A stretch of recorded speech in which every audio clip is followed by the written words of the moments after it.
Okay, so how about factorising harder quadratics where there is a number in front of the x squared?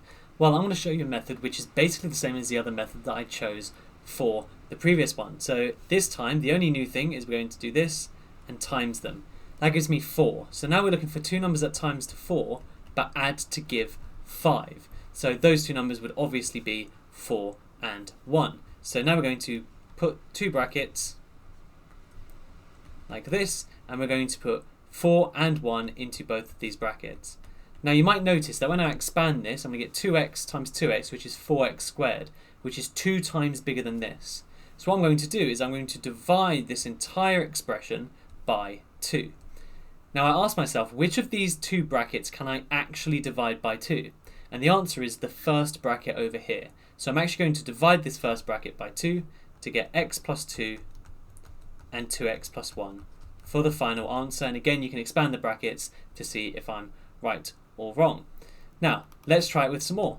What about 2x squared plus 11x plus 12? Well, again, we times the first and last digit to get times into 24, but adding to 11. Again, if you're not sure, remember to write out the factors on the side. So it's not going to be 12 and 2, but it could be 8 and 3. Well, 8 plus 3 is 11, so that's what's going in my bracket. So 2x plus 8 and 2x plus 3. Once again, it's going to be 2 times too big. So I'm going to divide it all by 2. And I ask myself, which one of these brackets can I actually divide by 2? The answer is the first one again. So we're going to do x plus 4 and 2x plus 3, because we just divide that whole first bracket by 2.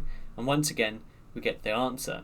Now, what if we don't have a 2 in front? What if it's a 3? Well, same process, okay? 3 times 6 gives me 18. But this time it's adding to negative 11. So remember, we're going to write out the factors, but also choose the negative ones as well. So with 18, we have minus 9 and minus 2, which actually is the correct answer. So 3x minus 9, 3x minus 2, because again, those two numbers add to minus 11. But in this case, I'm not dividing by 2, because 3x times 3x is 9x squared. 9 is 3 times bigger than 3, so I need to divide by 3. Which of these two brackets can I actually divide by 3? The answer is the first one, because 3x divided by 3 is x, so let's write that. And minus 9 divided by 3 is minus 3. And then 3x minus 2.